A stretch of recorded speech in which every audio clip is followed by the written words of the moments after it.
مجید کی سورۃ النساء میں اللہ رب العزت نے جو حصص بیان فرمائے ہیں وارثوں کے، ان کا بھی ذکر کیا۔ حضور نبی کریم صلی اللہ علیہ وآلہ وسلم نے فرمایا کہ تعلم الفرائض، علم میراث سیکھ لو، وعلموها، اور اسے دوسرے لوگوں کو بھی سکھاؤ، فإنه نصف العلم، بے شک وہ علم وراثت جو ہے وہ آدھا علم ہے۔ ایک روایت میں آپ نے فرمایا وَهُوَ أَوَّلُ شَيْءٍ يُنزَعُ مِنْ أُمَّتِي، یہ پہلی چیز ہے جو میری امت سے اٹھ جائے گی یا اٹھا لی جائے گی۔ امت میں جو بگاڑ آئے گا وہ وراثت سے وارثوں کو محروم کرنے سے آئے گا۔ یہاں سے وہ شروع کریں گے اسلام سے پھرنا۔ حضور اقدس صلی اللہ علیہ وآلہ وسلم نے حضرت سعد بن ابی وقاص رضی اللہ تعالیٰ عنہ فرماتے ہیں کہ میرے پاس میں بیمار تھا، آپ صلی اللہ علیہ وآلہ وسلم نے میری عیادت فرمائی۔ عادنی رسول اللہ صلی اللہ علیہ وسلم وانا مریض فقال اوصیت، آپ نے فرمایا کیا آپ نے وصیت کر لی ہے؟ میں نے کہا نعم، جی۔ آپ نے فرمایا بکم، کتنے کی وصیت کی ہے؟ تو میں نے عرض کیا بمالہ کلی فی سبیل اللہ، میرا سارے کا سارا مال اللہ کے راستے میں صدقہ ہے۔ قال فما ترکت لولدک، آپ نے فرمایا کہ اپنے بچوں کے لیے کیا چھوڑا ہے؟ تو میں نے عرض کیا ہم اغنیاء بخیر، وہ مالدار ہیں، انہیں مال کی ضرورت نہیں ہے۔ فقال اوصِ بعشر، آپ نے فرمایا 10% کی، 10ویں حصے کی وصیت کر لو، باقی وارثوں کے لیے چھوڑ دو۔ میں نے کہا یہ تو بہت زیادہ ہے۔ فما زلت اناقصہ، میں کم کرتا رہا حتی قال اوصِ بالثلث، یہاں تک کہ آپ صلی اللہ علیہ وسلم یہاں تک آئے کہ چلیں تیسرے حصے کی وصیت کر لو، تیسرا حصہ اللہ کے راستے میں دے دو۔ والثلث کثیر، پھر آپ نے فرمایا کہ تیسرا حصہ بھی زیادہ ہے۔ آپ صلی اللہ علیہ وسلم نے فرمایا کہ آدمی فوت ہو اور اس کے بچے خوشحال رہیں، اس کی اولاد خوشحال ہو، یہ اس سے کہیں زیادہ بہتر ہے کہ آدمی فوت ہو اور اس کے بچے بھیک مانگتے پھریں۔ اس لیے وصیت جو ہے وہ تیسرے حصے کی کر لو، باقی اپنے بچوں کے لیے چھوڑ جاؤ۔ تو وراثت، مال کا ہونا، یہ بھی اسلام کا ایک اجازت ہے۔ اگر کسی کے پاس مال نہ ہو تو وراثت نہیں جاری ہو سکتی۔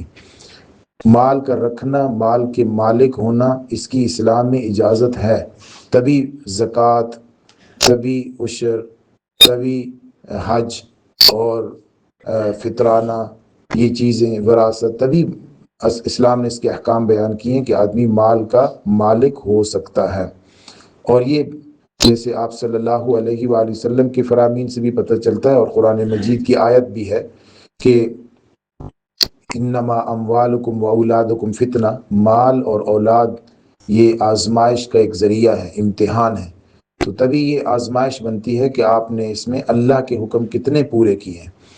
مال کی محبت انسان کی فطرت میں داخل ہے، مال سے لگاؤ، اور پھر اس کے اندر احکام الہی کا نافذ کرنا، یہ شریعت کا حکم ہے، انسان کے لیے باعث انعام ہے ان کو پورا کرنا، اور پکڑ کا باعث ہے ان کو نظر انداز کرنا۔ اس لیے ایک بہت بڑا امتحان ہے مال کا رکھنا، مال کا مالک ہونا، اور اس امتحان میں کامیابی یہ ہے کہ اس میں ہر طریقے سے اللہ رب العزت کے حکموں کو پورا کیا جائے۔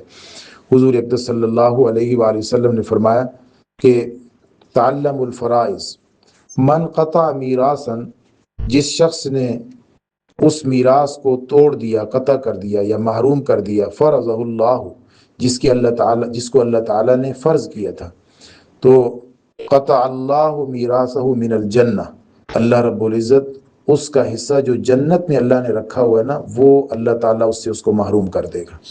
تو حدیث اگرچہ یہ ضعیف ہے، لیکن اس کا مفہوم کئی دوسری آیات سے اور دوسری صحیح احادیث سے تائید ہوتی ہے کہ اگر ایک آدمی اس چیز کو جو اللہ رب العزت نے مقرر کی ہے اس کو پورا نہیں کرتا تو وہ جنت میں نہیں جا سکتا، وہ جنت سے محروم کر دیا جائے گا۔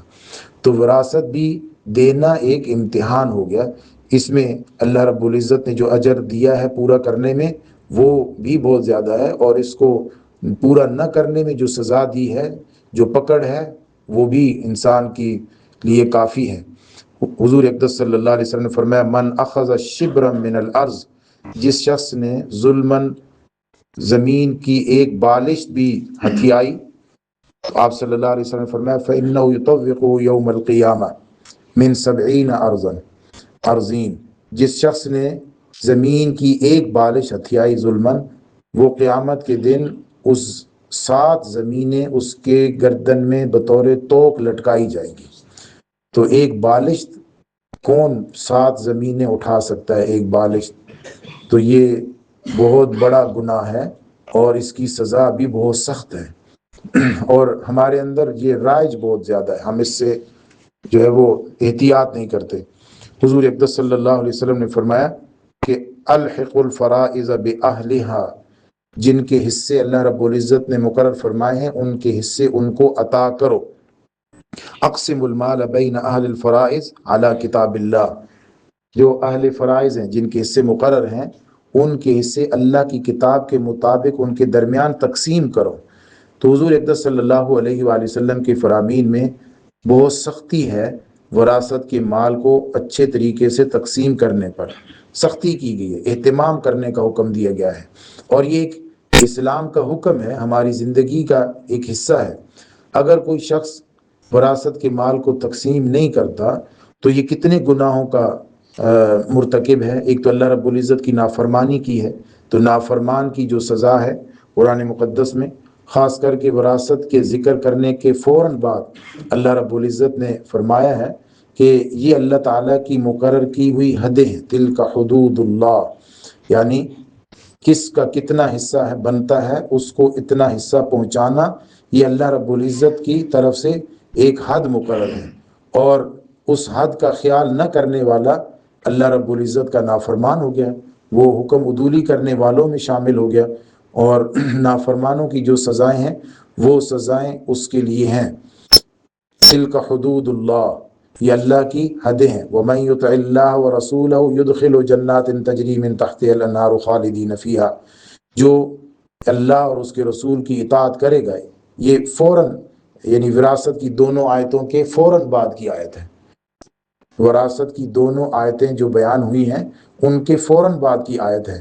وَمَن يُطِعِ اللَّهَ وَرَسُولَهُ يُدْخِلْهُ جَنَّاتٍ تَجْرِي مِن تَحْتِهَا الْأَنْهَارُ خَالِدِينَ فِيهَا وَذَلِكَ الْفَوْزُ الْعَظِيمُ۔ وَمَن يَعْصِ اللَّهَ، اور جو اللہ کی نافرمانی کرے گا، وَرَسُولَهُ، اور اللہ کے رسول کی نافرمانی کرے گا، یعنی اس نے حصص جو ہیں وہ اس کے مطابق نہیں بنائے جو اللہ رب العزت نے مقرر کی ہیں، وَيَتَعَدَّ حُدُودَهُ، اور اس کی حدود سے تجاوز کیا، يُدْخِلُ نَارًا خَالِدِينَ فِيهَا، وہ جہنم میں داخل ہوگا اور ہمیشہ ہمیشہ اس میں رہے گا۔ تو اللہ رب العزت نے فرمایا ہمیشہ ہمیشہ اس میں رہے گا، وَلَهُ عَذَابٌ مُهِينٌ، اور اس کے لیے رسوا کن عذاب ہوگا۔ تو حضور صلی اللہ علیہ وسلم کی حدیث، جو میں نے کہا کہ حدیث اگرچہ ضعیف ہے لیکن قرآن مجید اور دوسری حدیث اس کی تائید ہوتی ہے کہ وہ جنت سے محروم کر دیا جائے گا جو دنیا میں ان حصوں سے دوسروں کو محروم کرتا ہے۔ تو یہ ایک تو معصیت کا گناہ، عاصی ہوگا، وراثت سے محروم کرنے والا۔ دوسرا یہ ظالم بھی ہے، اور قرآن مجید نے بھی اس کو ظالم کہا ہے، ان الذین یأکلون اموال الیتامی ظلما انما یأکلون فی بطونہم نارا، جو ظلماً یتیموں کا مال کھاتے ہیں وہ اپنے پیٹ آگ سے بھر رہے ہیں۔ تو یہ ظلم بھی ہے، دوسروں کا مال کھانا، خاص کر کے اس میں بچے جن کے والد فوت ہو گیا ہو ان کے حصے مارے جا رہے ہوتے ہیں۔ اور ظالم کی جو سزائیں ہیں وہ یہ وراثت میں خیال نہ رکھنے والا ان کا مستحق ہے۔